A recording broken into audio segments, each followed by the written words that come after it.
Thank you for coming to RTS, talking to RTS actually. Thank you, Zoran. Pleasure. If we were offering you to conduct this interview by a chatbot, would you accept that? Yeah, actually, I know it's a provocative question, but I'm always led by the curiosity. So actually, I would not mind to try it just to see what technology is capable for. But honestly, for this type of interaction, I always prefer human interaction because it's all about the tone of discussion, the humor, the emotional connection we are building.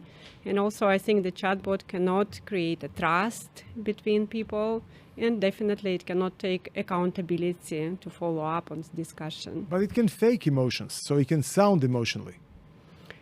I think we will see a lot of the interesting things, let's say, but we are also not just talking about the technology, we are also talking about how responsibly we should use the technology. And are you thinking about replacing yourself by a chatbot, answering the questions in your name? What do you think about that? I think we never, as Microsoft, we never think about the AI replacing the human or replacing the human ingenuity or intellect, but we are thinking about amplifying the human capability. But I think I want to start like a step back with the boundaries, because I mentioned responsible use of technologies. And I think the boundaries that we put ourselves and we define early enough before we even kind of develop the products and before we progress these products, those boundaries are essential. And since Microsoft have been investing into AI for a long time, for a few decades actually, we defined some of the key principles, and we call them responsible AI principles or ethical AI principles, actually well before the generative AI have arrived. And I think those have sustained, actually those have not been changed over the years, so it proves that basically those are the right things to stick to. And there are 6 principles, and those are fairness, where basically AI is as good as it can bring more fairness into the system and allow a human to make more fair decision. The second principle is reliability. So the system being reliable, being safe is also very important. The third principle is privacy and security. Speaks for itself, right? The system should be secure against some attacks, for example, and it should also respect the privacy of the users.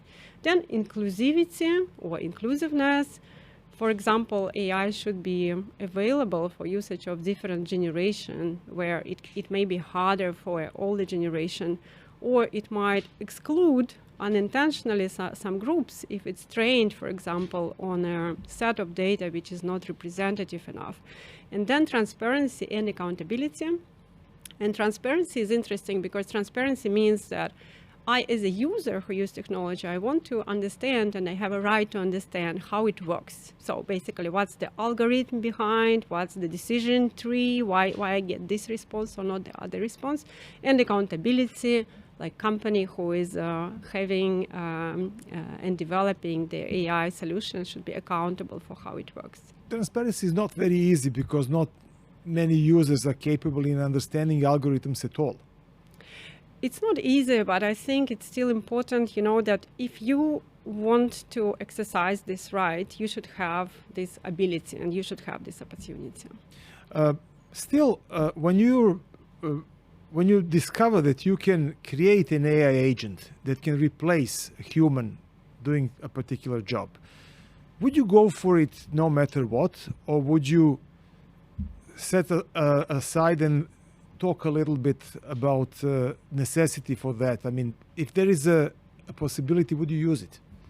Look, I think that those principles of human being always in control are very important. I'll give you an example of the agents, because agents basically is now a new wave of AI where we say it's not just prompting, so it's not just asynchronous. I ask the question and then I get the answer from a chatbot, but this is synchronous. So I give a task, and for example, in my world of a sales leader, I can create agent who will give me every Monday morning an update on how my sales pipeline has changed, for example, without prompting it every time, right? So that's essentially what is agent.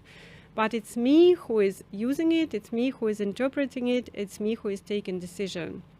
And as for these boundaries, so we recently created also and announced an Ignite last week, the Microsoft Agent 365, which is actually a level of observability and a level of control, so that whatever agents you create, and for example, even if you use them as your digital colleagues, so let's say you had a department of 5 people and now you created 10 agents, you have a department of 15 people. So this expands your capability of a department. But you want always to have observability and a management layer, which exactly this Agent 365 provides. But if those 5 agents can replace, let's say, 5 people, so you can have 5 people and 5 agents, would you go for it?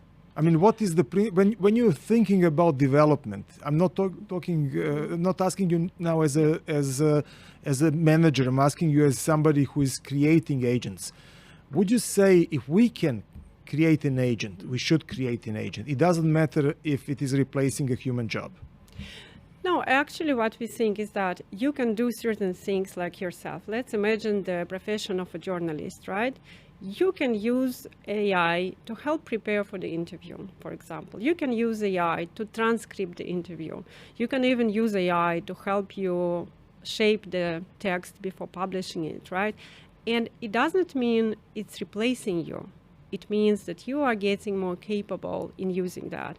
Of course, like talking about the business, there might be different scenarios. For example, like I'm talking on a daily basis with the companies who struggle not having enough capacity of the software engineers to have like a higher pipeline and higher velocity of the projects, right? So it means hire more engineers.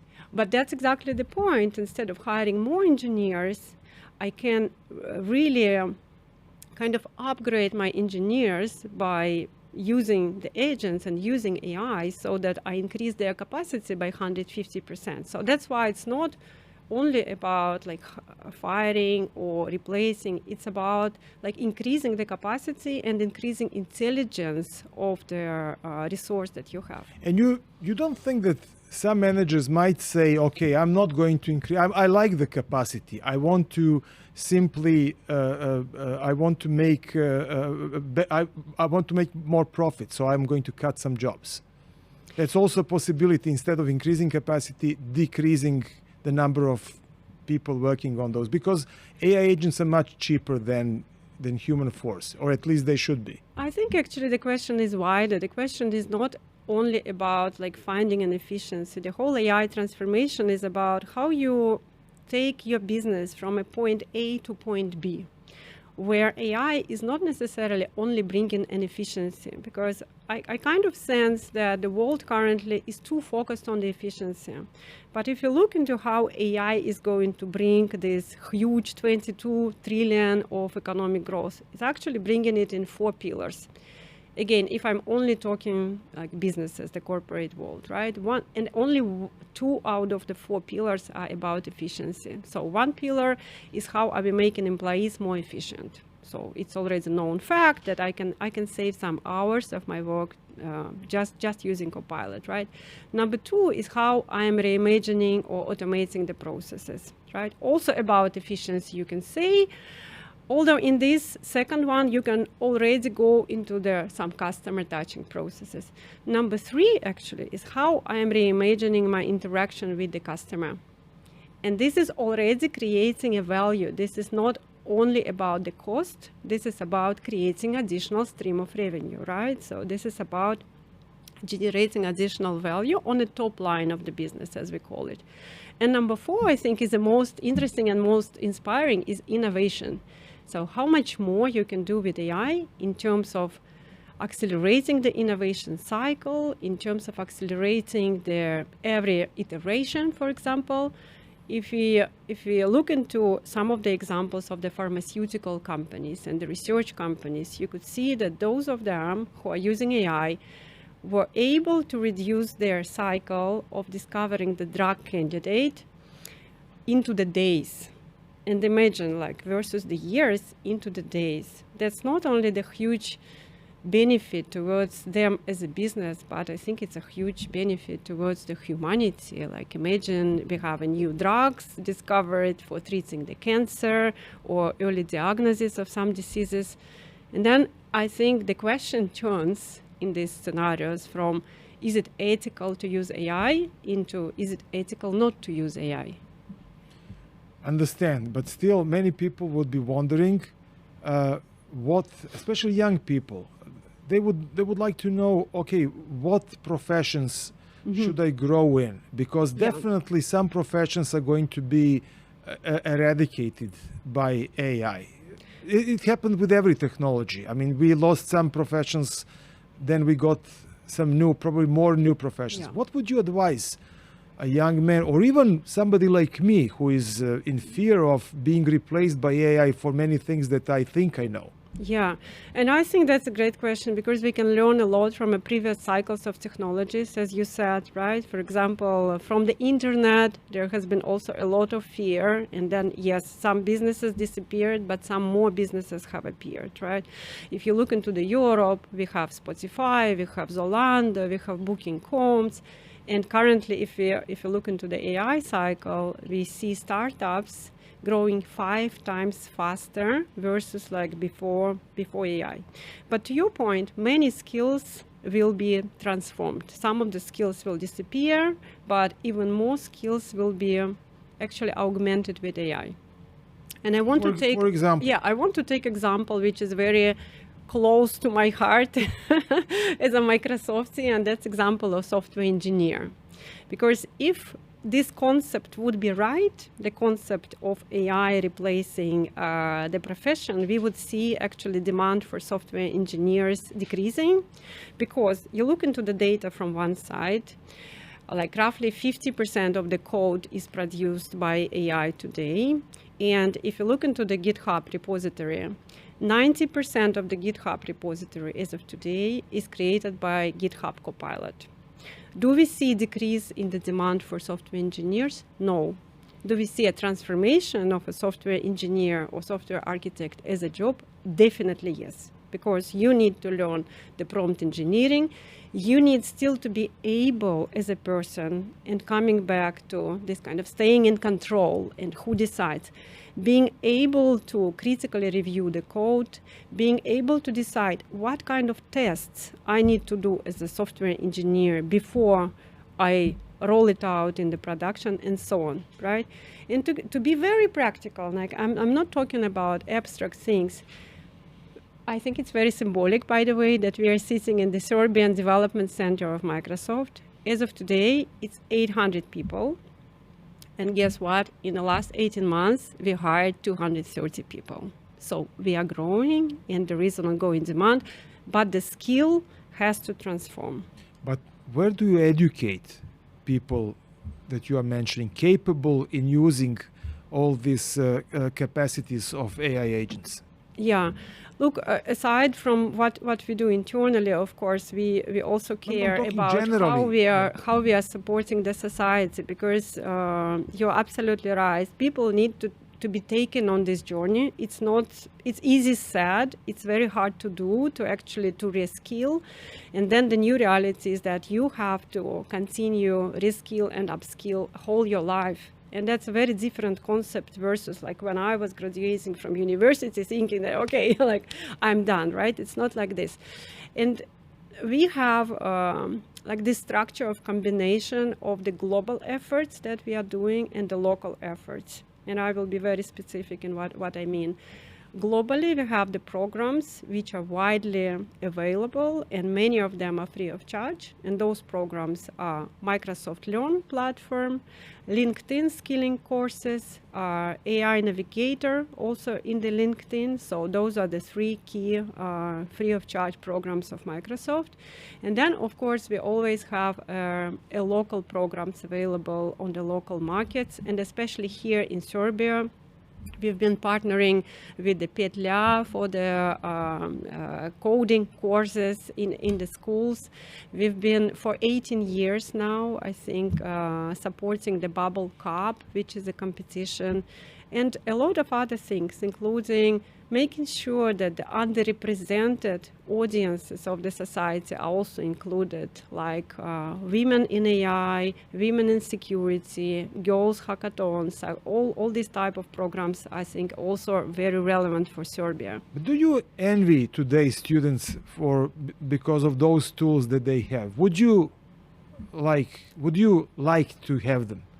I think it's a very complex question, but very simple also, because if I remember myself in university, like after the university, I was finishing, it's like 3 o'clock, 4 o'clock p.m. In St. Petersburg, you go out, it's already dark. So I was not going home. I actually was going to the library because I had to prepare a thesis. And since I was studying in the finance, I had to find some statistical materials, some data. So basically I was sitting with a lot of books, you know, and just trying to find the relevant data and trying to write them down. And then, you know, to be able at the end of the month, maybe to submit my thesis. Now you can do it like with a few with a few prompts. Would you enjoy that? Data. So would you replace your experience with the books and everything in the dark winter night in St. Petersburg with ChatGPT that can do that probably in a couple of seconds? Look, I would definitely benefit of having more free time, that's for sure, because I think at some point I almost had then you will only get more thesis to do. Had almost a burnout at that point. But I think what is very essential is to keep the ability of critical thinking, because what we cannot do, and what I do not envy actually the students, that it's too easy to take, you know, whatever the outcome is and think that that's okay, because that's not necessarily okay. You should have a critical reasoning over the results. Yeah, but you had the internet. I mean, that your parents didn't have when they were. So they would say, well, it was too easy for you. Yeah. No, but it's like with every technology, right? You have the benefits of it, you have the downsides of it. And like to my earlier example, we just need to make sure that the downsides of it are managed with the principles of responsible AI, for example. And the benefits are used to the maximum. And for me, the maximum is not just stopping at the level of efficiency or level of productivity. It should go, you know, to creating additional customer value, to go to the innovation. And we have examples in Serbia, and we have examples in Serbia in multiple domains of this value, like starting with Sada, one of my Hemofarm, one of my favorite customers here. They're using it for productivity as Microsoft Copilot 365, but not only for productivity, also for business processes, because they use Copilot to store and organize the product documentation. Or example in the government, where Office of IT and Security using Security Copilot to protect versus the cyber threats. Because if you think about this side of AI, that it can help you also be protected, I mean, it's a great value, because the cybersecurity grows incredibly high. Still, it is in a very early stage, the whole AI thing. Do you think that the hype is greater than the gain at the moment, presently? Again, I like to be grounded in data, because I'm a very data-driven person. First, I think we should not discount the fact that in the 3 years, so from the moment AI has, like generative AI has started, right? In 3 years, we've got more progress versus the decades before. And currently, AI is the most fast developing and most fast adopted technology. So according to IDC, it's 1.2 billion users as of today already. So that's a fact. Yeah, that's just a fact. Then on another side, generative AI is, as we call it, a general purpose technology. I can make analogy with the general purpose technology as electricity. Like in general purpose technology has proven to be a huge accelerator of the economic growth. But the problem with that in order to bring economic growth, it has to be widely adopted. It has to be diffused, like we call it diffusion. And if you look into the AI diffusion, it's very unequal, right? So for example, Serbia is mid of the pack, so 19.7%, not so bad, but a way to go. And their northern countries, like Northern Europe, for example, they are above 40%.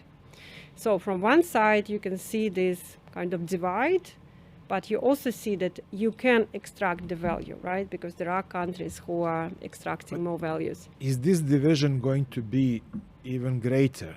I mean, with AI, with countries that can finance the development of AI, and the countries that are not capable to put that much money in it, are we going to get a greater division in richness and poverty than we have today?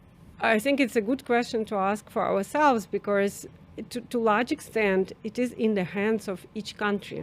And we have great examples where the countries who were not in the forefront of IT, for example, or did not even have much of computing capacity, like United Emirates, they are actually number one as of today. But they have on money the to AI invest. diffusion. Yes, but many countries have money to invest, but they do not have intention. And we have also this example, But right? Would you expect, for example, African countries to grow in AI if they have basic problems, so then they cannot invest in basic things? So they're going to get even in a worse position than in a worse position than now, and we have a great division now between rich and poor. I think actually the new technology provides the opportunity to leapfrog, and that's exactly the opportunity. Of course, UAE, you can say they have a very different resources, right? But they could leapfrog. So you could leapfrog as well if you channel the investments, if you channel the intention. I give you a very simple example. A lot of investments still going into the on-prem. Let's ask ourselves a question: is it a future-proof investment? Is it providing the opportunity to leapfrog? Not necessarily. Let's look into another example from Europe, very dear to my heart, because that's also part of my geography, and that's Greece. Let's remember where Greece economically have been like 10 years ago. I remember, all the discussion, is it going to collapse economically or not? They don't want to remember. But honestly, and I'm very often in Greece, the efforts that they have put first into the cloud first policy. They created the ministry, which is overlooking the whole digital transformation. They created cloud first policy, which I quote very sincerely in every my meeting with the government officials of European Union. I think Greek cloud first policy is one of the best. Because of that, they attracted some investments, including investments from Microsoft, right? So it's kind of intention of the country whether you want to take these chances or not. But there is a chance, there is an opportunity. What about Serbia? I think, as I said, Serbia, in the middle of the pack. I think Serbia is well positioned because, first of all, ICT sector has a very high share in the economy. So, as Mihailo Jovanovic have said today also during the Synergia, this year, first time it reached 4 billion, the net export of ICT, and the export of ICT became the huge, biggest, let's say, contributor to the economy, right? It's a good starting point. Secondly, the geopolitical location, between the West, between the East, connectedness to the countries, I think is another one. Number 3 is a talent. And by the way, that's the reason why we have here development center. And by the way, we don't have many of other development centers in the Eastern Europe. And in my territory of Southeastern Europe, that's the only one. So you have ingredients, but you have to have intention. I think we have some very good projects. We have good attempts. But more effort needed to remove the blockers. Just make sure, the policy is there. There is a modern cloud and data infrastructure. Data are in the cloud, and of course, the skilling efforts. One business question, because you're more on the business side. Are you in fear in Microsoft? Is Microsoft in fear of bursting of AI bubble? That's something that a lot of people are talking about now, because there's huge amounts of money invested in AI with great expectations. Somebody is saying that it is quite similar to what was happening to internet in 2000. Look, first of all, I think none of us, of course, have a crystal ball, and we will see. But again, I think what we see as a reality is that average ROI on the AI investment is largely positive. So actually for $1 invested, it's a $3.7 of the return on investment. That's a fact, that's economical fact, not by Microsoft, but by internal study. I think it was IDC. So that's one. Second one, if you look into different companies, and actually as of today, almost 70%, 68% of companies using AI, the reality is that their ROI is very different. So it's kind of this situation where average temperature doesn't give you really an insight, right? Because average is high, but there are fast adopters who have 3 times higher ROI versus the slow adopters. So it means that slow adopters would sometimes lose money, right? The good thing is that we do have insight today what would it take actually to be the fast adopter, and we call them frontier firms, so frontier companies. We strive to be frontier ourselves. It's hard because we come with the legacy of so many years of existence. So and a couple of distinctive features, let's say, of those frontier firms, why they are getting 3 times higher ROI, are recently published also by Microsoft. One of them is adoption of AI across, in average, 7 scenarios. And these 7 scenarios goes beyond just the productivity, what we discussed with you, right? At least they should touch into the core business processes or customer-facing operations and processes. Okay, on the positive side, may I ask you what project really excites you? It doesn't have to be necessarily AI, but it can be. I mean, what is... Yeah. I mean, you're quite aware of what Microsoft does and what everybody does. So what is really exciting you?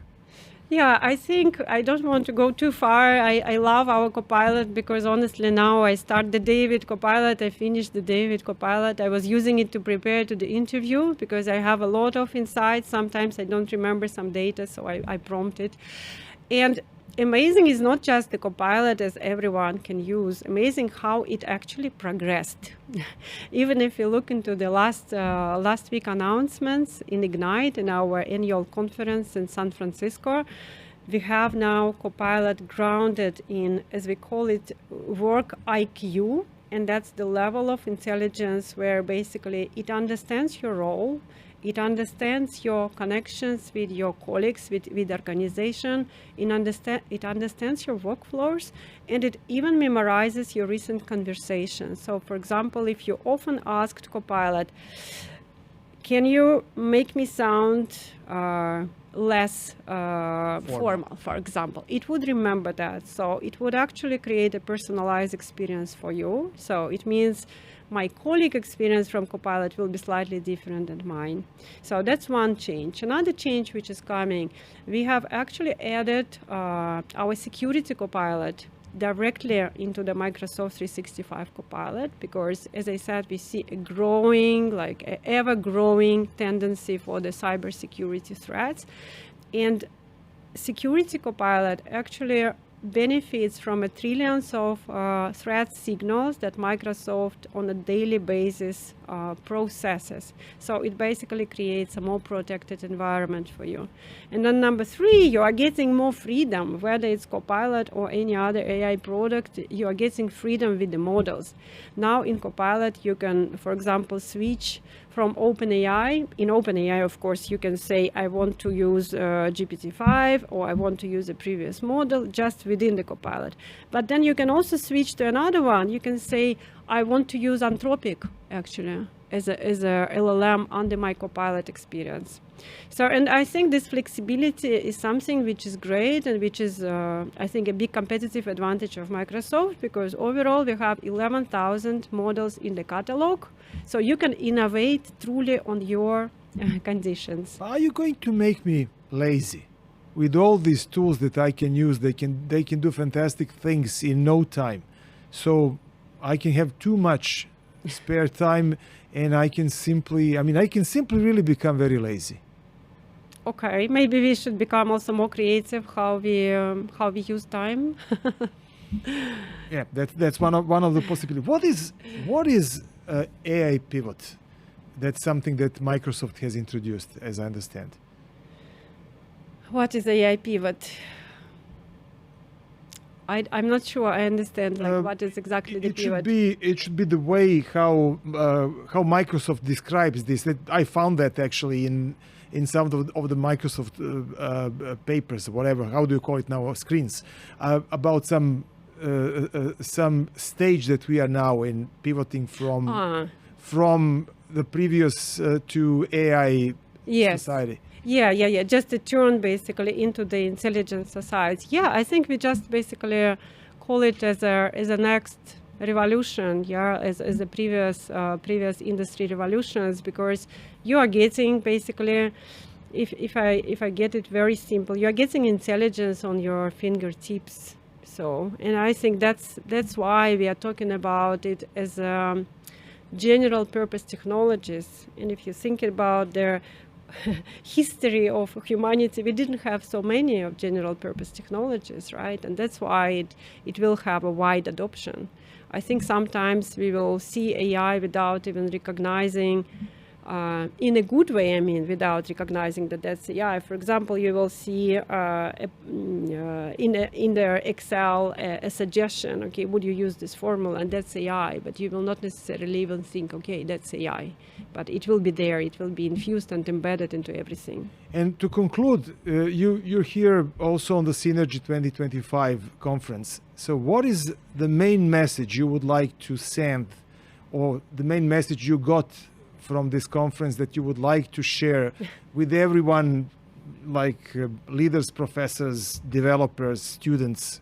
What would it be? Yeah, look, our message is that we are here for 23 years in Serbia, and I think we believe that Serbian ingenuity, data that you have, your creativity can be turned into the competitiveness, into the competitive product. It takes coordinated efforts on the policy. It takes modern systems on cloud and security, and of course efforts on the skilling. And I think we as Microsoft, we want to be a partner on every step in this journey. Kristina, thank you for talking for RTS. Thank you so much, Zoran. It was a pleasure.